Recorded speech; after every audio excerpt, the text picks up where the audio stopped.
Boa tarde, boa tarde. Começamos a resenha de mercado hoje, num dia atípico, num horário atípico, mas cheio de conteúdos. Foi bom para a gente poder também atualizar com os dados mais atuais, de fato. Estou aqui novamente com o César Casolari, Bom, meu professor. economista favorito, para poder falar aqui com vocês hoje um pouquinho do mercado, né, de forma geral. Bastante mudança aqui no Brasil, principalmente, mas vamos começar com os Estados Unidos, que a gente viu que a preocupação com a inflação ainda continua, não é mesmo?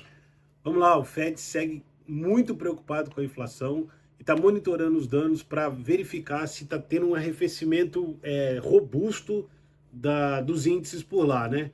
Os dados que a gente vem apresentando aqui toda semana, eles oscilam, né? Tem semana que a gente apresenta dado bom para o Fed, tem semana que a gente apresenta dados ruins, a economia ainda parece estar um pouquinho está um pouco acelerada ainda, mas por outro lado a inflação, principalmente em alguns setores ali, parece que arrefeceu, menos uma inflação que está atingindo praticamente o mundo inteiro e muito o Brasil também, que é a inflação dos serviços, né?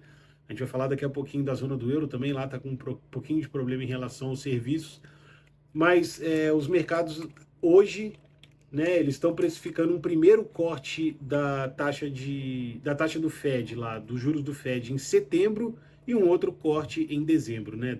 A research da XP ainda acha que vai acontecer só um corte em dezembro, porque realmente a inflação nos Estados Unidos ainda está um pouquinho puxada e tem alguns dados ali que o Fed analisa que podem segurar esse corte dos juros até dezembro, pelo menos. Seria ótimo se o Fed conseguisse cortar antes, né, pelo menos em setembro aí, porque essa taxa de juro alta, principalmente a taxa longa dos Estados Unidos, tem afetado bastante o Brasil aqui, né, tem afetado a bolsa, tem afetado muito o nosso próprio juros, né? A gente ontem teve a reunião do Copom, que a gente vai falar em mais detalhes aqui na frente, mas os cortes que vinham desde setembro ou agosto do ano passado se encerraram ontem, né? Pelo menos nessa reunião, o Copom decidiu unanimemente manter as taxas de juros no Brasil, muito por conta desse fator externo dos Estados Unidos.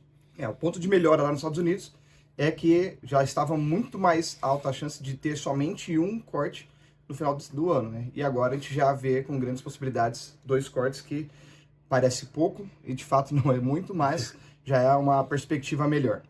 E olhando para a China, a gente vê também que tá funcionando, tá indo devagar sempre, muito impulsionado pelo governo, mas pelo menos não tá parado ali, que era uma grande possibilidade devido às crises que a gente viu ali, principalmente no setor imobiliário. Sim, a China também apresenta dados mistos, né? Apesar de na balança de começo do ano e visão atual eles estão fazendo o contrário da gente, né? Eles estão subindo e a gente está caindo, né?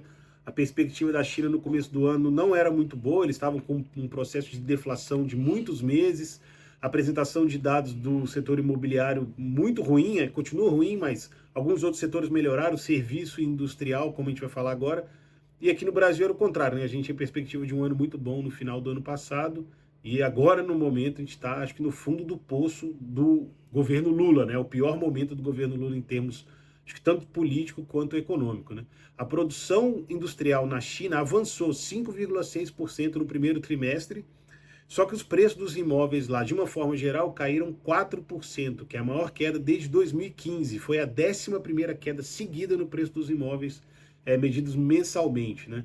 A economia chinesa ela continua apoiada sempre por fortes estímulos do governo, né, em todos os setores, e está estruturalmente muito mais fraca do que nas décadas anteriores. O que significa? Que a China deu uma crescida muito grande, principalmente desde a entrada na OMC, lá em 2000, no início dos anos 2000 aí, desse milênio, né?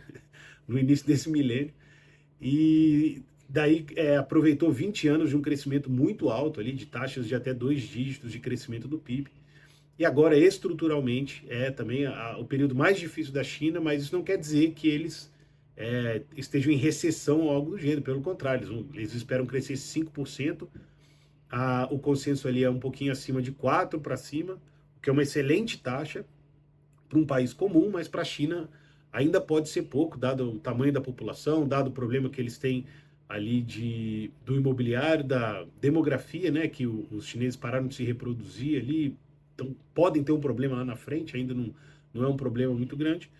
E olhando assim num olhar geral, né, na questão do setor imobiliário, a queda de janeiro a maio na oferta de novas moradias na China foi de 30%, né? Então, a indústria praticamente está parando lá, né, de novos empreendimentos e de novos lançamentos para segurar, principalmente porque o estoque é muito grande e os chineses, o maior medo em relação à China é que a China siga o caminho que o Japão fez lá no final dos anos 80, que é problema demográfico, recessão inflacionária, né, que é deflação, e redução da população. Então as pessoas subitamente, né, a nova geração subitamente se sente muito insegura em gastar, se sente muito insegura em não guardar algum valor para a aposentadoria, com medo de chegar na velhice e não ter dinheiro, ou o imóvel desvalorizar tanto que ela não tem como se virar na aposentadoria. E as pessoas acabam acumulando muito valor, principalmente em ativos super ou ultra conservadores, né, como ouro ou títulos do próprio governo chinês, e aquilo represe o valor do país. Né? Então o consumo cai muito, a demanda cai muito, os preços caem e aquilo vira uma profecia autorrealizável. Né? Como as pessoas não consomem, os salários caem, o preço das coisas cai, tudo vai caindo. E aí o cara que não consumiu, ele fala, olha aí, o preço de tudo está caindo, eu previ isso bem, ainda bem que eu comprei ouro, ainda bem que eu comprei tesouro, enfim. E o Japão está nisso há 30 anos já, está difícil de sair dali, talvez tenha que ser uma nova geração com outra cabeça, mas por enquanto isso não aconteceu. Pode ser que aconteça na China, ninguém sabe, mas o caminho ali está muito parecido, pelo menos nesse início de ano. Com certeza. O César falou aqui que parece que a gente está no fundo do poço aqui no governo Lula, né? Lá também tem uma situação um pouco complicada, mas vale sempre lembrar que fundo do poço tem porão, então sempre dá para piorar um pouquinho mais, né? Uma portinha de alçapão ali. E na zona do euro a gente viu que os salários estão ali em alta, né? A retomada do emprego, só que, por um lado, isso é bom, né? Traz mais qualidade de vida para a população ali, principalmente quem está com uma situação mais complicada. Porém, isso também faz com que aumente o consumo e, consequentemente, a inflação, né? É isso aí, os salários lá na zona do euro estão em alta, aumentaram 5,3% no primeiro trimestre de 24 em relação ao mesmo período do ano passado, né? É um ritmo de crescimento muito alto, que não acontecia desde 2022, e esse aumento de salário tem feito justamente isso, né? Os salários estão mais altos, as pessoas querem consumir mais, o consumo de bens ele é mais rápido, né, de ser reposto, a produção é aumentada, dado a demanda aumentou, ou o país importa os produtos que são consumidos, mas isso é muito mais difícil de acontecer com os serviços. Né? Os serviços eles não podem ser aumentados na mesma proporção que os bens, então o que aumenta é o preço dos serviços, e isso é um dado bom da gente olhar para saber se a demanda está realmente aquecida. E na Europa está, vamos dizer que está, né, porque os salários cresceram, mas mesmo assim isso ainda não afetou o preço. Né? A inflação, a taxa de inflação, como a gente tem visto aqui na zona do euro, voltou ali para bem próximo da meta. O Banco Central Europeu já começou a cortar os juros na última semana. Então, é uma situação a se acompanhar, mas ao mesmo tempo, a gente coloca aqui justamente porque a gente está querendo mostrar essa tendência no mundo inteiro. Né? Assim, nos Estados Unidos está acontecendo, na zona do euro está acontecendo, a gente vai ver aqui embaixo, logo mais, que no Brasil isso também está acontecendo, e essa é uma grande preocupação do Banco Central, que foi inclusive colocada ali na ata do Copom, no comunicado do Copom, desculpa, a ata só semana que vem. E essa transmissão da inflação de serviços, ela tende a ficar alta enquanto a demanda ainda estiver alta, e isso pode e costuma travar ali a redução das taxas. Né? Na Europa não chegou a tanto, mas pode ser algo pontual, né? Ou pode ser algo não passageiro e que tem que ser observado de perto. Com certeza.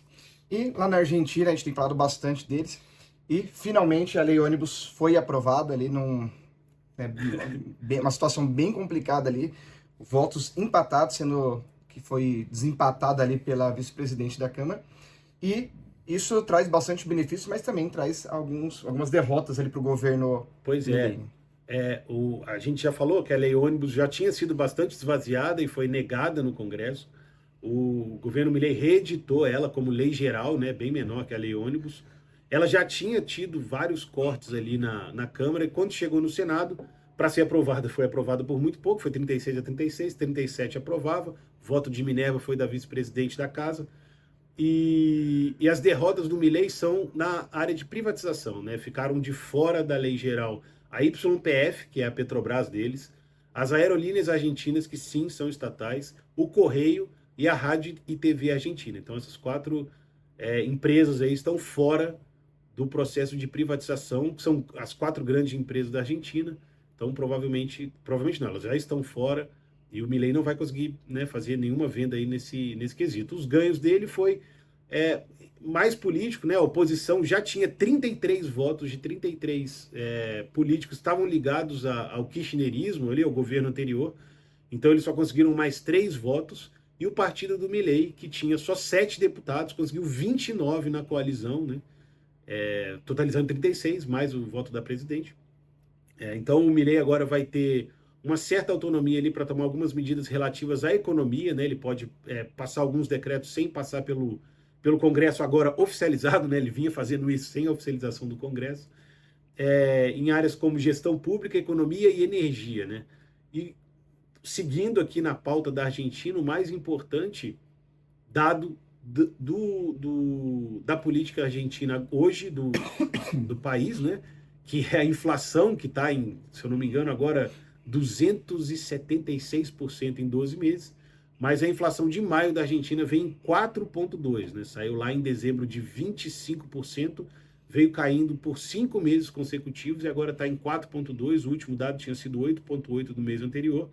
E também a Argentina registrou em maio o maior superávit primário mensal do Milei, né, desde que ele assumiu. São 5 meses consecutivos de superávit, é a primeira vez que isso acontece desde 2008. Então, o arroxo, né, ou a reforma que ele está fazendo ali na economia argentina vem dando certo, né, ele vem atingindo as metas que ele quer.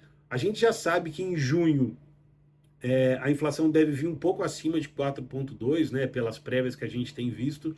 O Milei já começou a culpar o Congresso, né, a demora pela aprovação da lei geral por isso, mas a gente também tem que lembrar que essa inflação de maio aí teve o mandrake ali do gás, né, que o Milei não deixou o preço aumentar, mas de qualquer forma são bons sinais para a Argentina. O FMI já elogiou ali a postura do Milei e a recuperação argentina. Vamos ver como que vai ser agora o segundo semestre já que a lei geral passou, né, agora ela volta para a Câmara para ser aprovada ponto a ponto, mas já é um grande passo ali para a recuperação argentina no período. Com certeza. No Brasil também a gente tem bastante novidade, né? Primeiro pela manutenção ali da taxa de juros, então mantemos aí por mais um período 10,5%, e pela sinalização ali, obviamente a gente ainda vai ter dados mais precisos, a gente vai receber ainda a ata somente na semana que vem para precisar isso, mas o fato de ter sido uma decisão unânime já mostra que a gente deve permanecer com juros nesse patamar, e, quem sabe, talvez até aumentar em algum futuro próximo ainda. A decisão mais importante não foi nem manter a taxa, né? Podia até ter reduzido 0,25 desde que fosse unânime, né? Acho que é isso que era o mais importante. O que incomodou muito o mercado na última decisão foi ela ser um empate, né, entre os diretores e o Roberto Campos ter decidido a favor do 0,25, então ficou ali uma divisão muito marcada, né, e muito justa e muito marcada entre os novos diretores indicados pelo novo governo e os antigos diretores indicados pelo governo anterior, mais o Roberto Campos, que foi indicado pelo governo anterior. Então isso criou muito ruído político, né, e é tudo que o Banco Central não precisa de ruído político. Apesar de a gente saber que tudo tem um pouquinho de política ali, mas de qualquer forma o Banco Central tem que tomar as decisões baseadas em dados, né, ele tem que tomar as decisões. O próprio Galípolo, né, deu uma declaração semana passada sobre isso, assim, bem austera e bem baseada naquilo que a gente espera de um Banco Central. Pode ter perdido a vaga ano que vem para ser presidente, mas acho que se manteve coerente ali com o que ele sempre falou. E de qualquer maneira, essa decisão sendo unânime foi bom. O mercado deu uma acalmada hoje, a bolsa voltou a subir um pouquinho. Não que isso tenha uma relação direta, mas, né, já é um bom humor, assim, né, já mostra um pouquinho mais de bom humor. Por outro lado, né, vamos ver agora que os dados que foram divulgados durante essa última semana aqui do Brasil, o índice de atividade econômica, que é aquela que a gente usa para meio que prever o PIB ali, ficou estável em maio em relação a abril, né? Estamos com uma alta de 1,8 nos últimos 12 meses, Não é um resultado ruim, né, frente ao que a gente tem visto aí. E a projeção aqui da XP para o PIB de 2024 é de 2,2, né? Ou seja, vão ter mais 0,4 aí de aumento até o fim do ano. Lembrando que o aumento do PIB ajuda muito a arrecadação, que o governo está muito atrás, né? Então ele precisa que o PIB aumente para ter mais produção, mais consumo, e isso aumente a arrecadação, porque ele está levando ali o aumento dos gastos na esteira do aumento da arrecadação. Mas esse controle de gastos aí ainda parece um pouco fora do radar, apesar de segunda-feira o Haddad, né, e a equipe econômica dele ter se reunido com o Lula para eles falarem justamente sobre algum controle de gastos ali no orçamento do governo, né? Em agosto sai a LDO do ano que vem, que vai ser votada no Congresso. O Haddad parece que já quer colocar ali algumas restrições, né, para algum certo controle de gastos, né, para isso não se perder ali num mês ou num período que a arrecadação cair muito por conta de fatores externos ou mesmo internos. A arrecadação cai demais, o gasto não vai cair na mesma proporção e a gente acabar tendo um déficit em vez de superávit. Vamos ver, a gente não tem o resultado ainda mais próximo aqui de maio de superávit, de maio de superávit. Então, parece que não foi decidido muita coisa e o Lula saiu dessa reunião falando muito mal do Banco Central, né?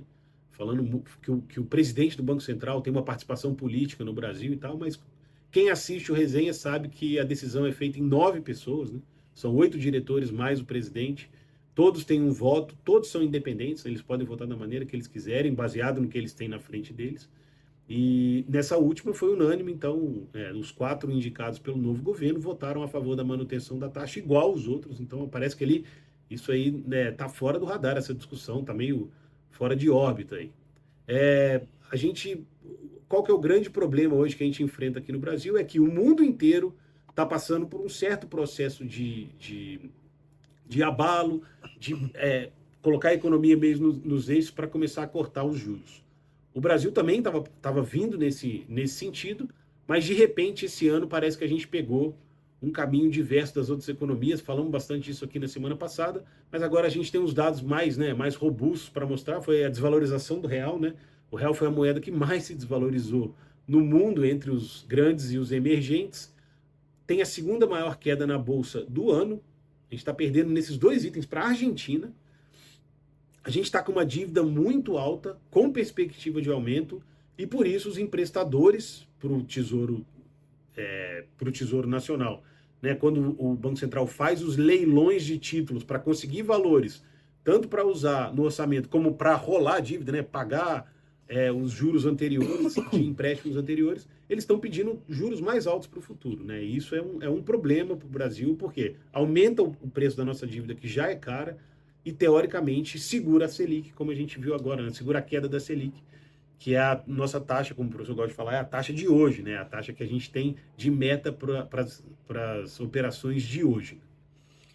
E o presidente Lula, ele tem falado muito ali, tem dado esses discursos muito austeros ali, principalmente contra o presidente do Banco Central, mas não é somente com ele, tem falado muito aí, até mesmo que não existe inflação futura, que não existe esse déficit fiscal. Então, assim, dá a entender que o mundo inteiro está errado e somente o Lula tá correto, né?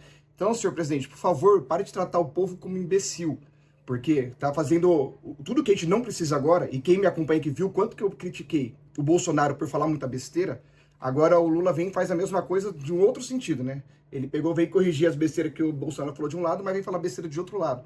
Então, tudo isso que ele tem colocado ali, inclusive colocar o Campos Neto contra a parede e criticar ele ali, falando, né, que ele está agindo de forma política, né, colocando ele ali até como um mau caráter, tudo isso é só um problema, porque ele aumenta a expectativa dos juros futuro. Né? Então, aumenta a possibilidade da inflação. É ele que está gerando a própria inflação com o discurso dele. Então, se o Lula tivesse, desde o começo ali, dado moral, dado crédito e dado o benefício da dúvida para o Campos Neto, muito provavelmente hoje a gente já estaria com os juros bem abaixo, tá? Então, senhor Lula, obrigado aí por estar atrapalhando, é o senhor que está atrapalhando, não é o Campos Neto, que o Campos Neto tem ganhado, inclusive, prêmios, sendo reconhecido lá fora, e o Lula tem atrapalhado todo esse processo de redução dos juros aqui do Brasil. Então, a gente precisa entender que existem coisas que são as passadas, dados passados, coisas que nós estamos vendo que está acontecendo, e cada decisão hoje, ela vai refletir em alguma coisa no futuro. Pode ser positivo ou negativo. Então, toda vez que a gente faz isso, caminha para uma situação fiscal, que não é uma preocupação do Campos Neto, não é uma preocupação minha, é uma preocupação geral do mundo, olhando para o Brasil, que tem desinvestido no Brasil por conta dessas questões fiscais, principalmente. Obviamente tem outras questões, mas esse é o principal risco do Brasil hoje, né? E a gente já vem falando, a gente estava falando, quem acompanha a resenha, no final do ano, que a gente tinha uma briga que a gente estava lutando sozinho. Então a gente ia ser campeão porque não tem competidores. A gente conseguiu perder a luta para nós mesmos. Então perdemos de WO e agora a gente está vendo tudo que a gente poderia ter feito aqui no Brasil, investimentos que a gente poderia ter atraído, que acabaram não sendo atraídos. Entrou um pouquinho no final do ano, e aí depois de tanta besteira que a gente tem feito ali, a gente está vendo agora que China, Índia, México, África do Sul estão levando esse recurso do que deveria estar vindo para a gente por conta de questões fiscais e um desalinhamento do governo, principalmente ali as pessoas próximas, além do próprio presidente Lula, mas pessoas próximas a ele também, falando tanta besteira que está atrapalhando, não só falando, estão fazendo também muitas besteiras que está fazendo isso comprometer o nosso resultado futuro. E isso que a gente fala aqui é muito importante, né? Porque a nossa taxa de inflação hoje, nos últimos 12 meses, ela realmente está baixa, né? Ela está abaixo do teto estipulado dentro da meta, né? A meta é 2,5, o teto é 3,5, 4, não sei, tem uma banda ali de meta para cima e para baixo, e a inflação hoje está dentro. O problema é que a gente tem um hiato entre juros e inflação, né? Essa inflação está refletindo uma situação brasileira de 4, 5 meses atrás, ou até um pouco mais, às vezes 12 meses. Estudos dizem que na média são 9 meses que podem pegar esse hiato. A gente não sabe exatamente, né? A média nunca é o ideal, mas o que o Banco Central faz é olhar nas condições que a gente tem hoje, fiscais, econômicas, monetárias, qual vai ser a inflação daqui para frente, qual vai ser a inflação daqui a 9 meses. Faz uma projeção. Então não adianta a gente olhar a inflação de hoje e decidir os juros hoje. Óbvio que é um dos componentes, claro, né? Mas ele não é o componente principal, né? A expectativa de inflação, ela é refletida nas taxas de juros longas, na inflação implícita. Tudo isso pode ir para cima e para baixo por questões tanto econômicas como por questões políticas também. Então, não dá para falar, quando a gente fala, a política é importante, ela influencia sim na economia, nas expectativas dos agentes econômicos lá para frente, na inflação futura, nos juros futuros, tudo isso é importante e o Banco Central está olhando para tudo isso. Ele tem um modelo em que todas essas variáveis se encontram ali para eles poderem tomar uma decisão. A gente sai de um presidente que não acredita em vacina para ir para um presidente que não acredita em inflação. Então a gente está muito bem servido aí de presidentes. Fechou? Tem mais alguma coisa que quer falar sobre o Brasil? Não, só isso. Legal, então vamos para o nosso momento cultural, uma coisa bem interessante que o César vai trazer para a gente, para poder mostrar que o mercado ele é um pouco mais amplo do que somente o banco que você vê ali na esquina da sua casa. Com certeza. Hoje a gente vai falar sobre a história dos templários e os bancos, né? Para quem não sabe, a Ordem dos Templários ela foi criada em 1118, logo após as Cruzadas. Olha aí, tá lembrando do seu professor de história lá, quando você estava dormindo, o cara falou de cruzada lá atrás e tal. Que você achou que não servia para nada? Você achou que não servia para nada, tá aí. Quando os cristãos recuperaram Jerusalém, né, da mão dos muçulmanos, os templários, eles protegiam os peregrinos que iam da Europa para Jerusalém, né? Essa era a finalidade da ordem, do templo, dos cavaleiros pobres da cruz, algo nessa linha aí. Eles protegiam os peregrinos nessa peregrinação de ataques tanto de bandidos quanto de muçulmanos, né, que estavam bravos ali por ter perdido Jerusalém.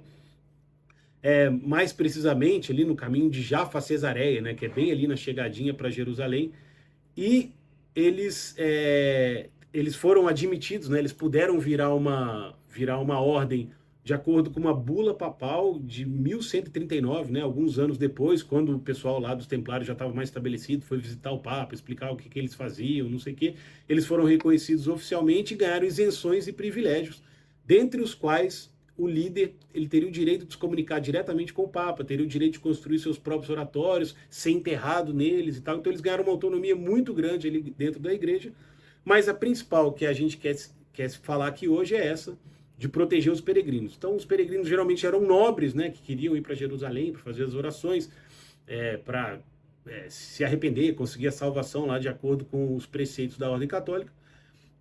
E muitos reis e muitos nobres começaram a fazer doações para os templários para ajudar ali a ordem a proteger quem quisesse viajar. Ao mesmo tempo, quem queria viajar tinha que levar, na época, né, não tinha Pix, não tinha cheque, não tinha cartão de crédito, não tinha nada, os caras tinham que levar o dinheiro com eles, né, tinha que levar moeda de ouro, moeda de prata, tinha que levar bens, tinha que levar um monte de coisa. E o caminho era um caminho muito perigoso, como a gente estava falando, não dava para ter templário no caminho inteiro, então alguns trechos que não tinha, eles podiam ter problemas, eles ser assaltados, então os templários criaram, né, resolveram criar ali um sistema que funcionava da seguinte forma, né, eles tinham bases espalhadas pela Europa.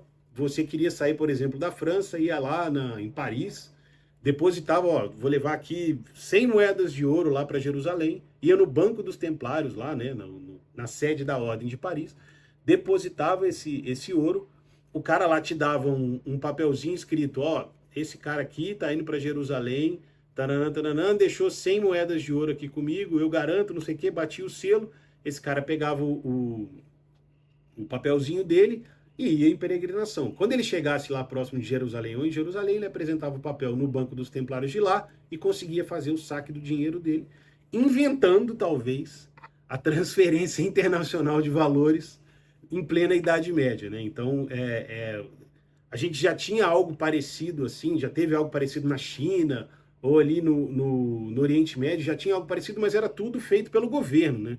Era o próprio governo do estado que identificava, fazia essas identificações para a pessoa poder depositar num lugar e sacar para o outro. Essa foi a primeira vez que foi uma organização não estatal, ou paraestatal, né? Acho que não era nem esse o caso, porque eles não eram donos nem dessa terra, nem dessa aqui, né? Eles não eram donos de nada, eles só acreditavam que aquele papel que estava ali valia o mesmo em outro lugar. E assim começou, né? Ali um sistema embrionário bancário de título e de você não ter que carregar o seu próprio dinheiro para todo lado, que foi, como eu disse, embrionário, e a partir dali foram surgindo outras instituições, e hoje a gente tem esse mundo complexo aí, muito mais tecnológico do que a gente tinha na época. E hoje, quase 900 anos depois disso, podemos perceber que está um pouquinho mais fácil, né? Hoje a gente já tem Pix, que já é realidade do Brasil inteiro ali, quase todo mundo já tem utilizado. Hoje a maioria das pessoas já possuem conta em banco, que não era um fato tão comum anteriormente, mas que além agora de a gente conseguir fazer isso dentro do Brasil, também é facilitado para que a gente possa fazer isso fora do Brasil, tá? Então a gente consegue mandar dinheiro para o exterior também com muito mais facilidade, principalmente se for da sua conta para uma conta sua mesmo. Então, a gente vê muita gente que vai viajar, acaba pagando ali IOF, paga taxas muito elevadas ali, só de IOF é 6,38% cada operação. Quando você transfere da sua conta para você mesmo lá no exterior, só esse IOF já cai de 6,38 para 0,38, ou seja, 6% de economia só nisso, fora questões de taxa. E a XP mesmo, inclusive, tem uma conta hoje que consegue habilitar, para quem já tem uma conta aqui no Brasil, só fazer uma habilitação, você consegue usar a sua conta lá no exterior, inclusive tendo um cartão de crédito para utilizar lá fora e fazendo o câmbio dessa forma que ela é bem simplificado, custo bem baixo e imediato. Então, aproveite essas oportunidades para que você, que não tem ali seu cavaleiro templário particular, possa fazer suas viagens também de forma segura e mais barata. Além de utilizar também para fazer a sua diversificação de investimentos, não manter somente o seu governo, o seu dinheiro aqui nesse governo, né? Que a gente vê que troca governo e continua muita coisa ruim. Então a gente pode fazer uma diversificação para evitar esse tipo de problema também para os seus investimentos. Fechamos então aqui mais uma resenha hoje, num dia diferenciado ali por questões técnicas operacionais, mas voltamos na quarta-feira que vem para trazer novidades do mercado e precisando, estamos aqui à disposição, fala aqui comigo, com o César, para que nós possamos te orientar como você vai cuidar do seu dinheiro, do seu patrimônio. César, mais uma vez, obrigado. Grande abraço, valeu. Pessoal. Boa tarde, bom almoço aí para quem ainda não almoçou e até já.